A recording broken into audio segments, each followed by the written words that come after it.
Polres Aro perkuat edukasi migrasi aman bagi nelayan pesisir.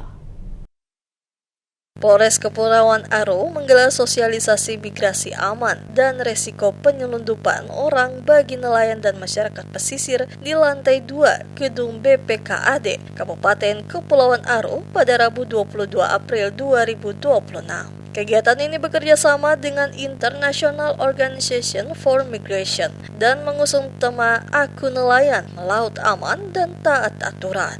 Sosialisasi tersebut dihadiri Kapolres Kepulauan Aro, AKBP Albert P. Sihite, perwakilan IOM, Divhub Interpolri, PLT Kepala Dinas Perikanan Kepulauan Aro, Benyamin Batmomolin, serta para nelayan dan pelaku usaha perikanan setempat. Kapolres Albert P. Sihite menegaskan bahwa wilayah Kepulauan Aro yang dinominasi perairan memiliki kerentanan terhadap aktivitas ilegal, termasuk tindak pidana perdagangan orang atau TPPO dan pelanggaran keimigrasian. Ia mengungkapkan kasus serupa pernah terjadi di wilayah tersebut dan menjadi perhatian serius aparat. Sementara itu, PLT Kepala Dinas Perikanan Kepulauan Aro, Benyamin Batmomolin menyampaikan bahwa ancaman di wilayah pesisir tidak hanya sebatas penangkapan ikan ilegal, tetapi juga praktik penyelundupan orang yang kerap memanfaatkan jalur laut.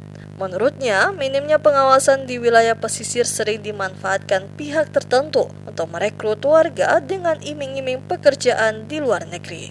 Batmomolin juga mengingatkan potensi masuknya kepentingan asing melalui berbagai celah, baik ekonomi, administrasi, maupun hubungan sosial di masyarakat. Ia menilai kewaspadaan kolektif sangat penting untuk mencegah dampak yang lebih luas.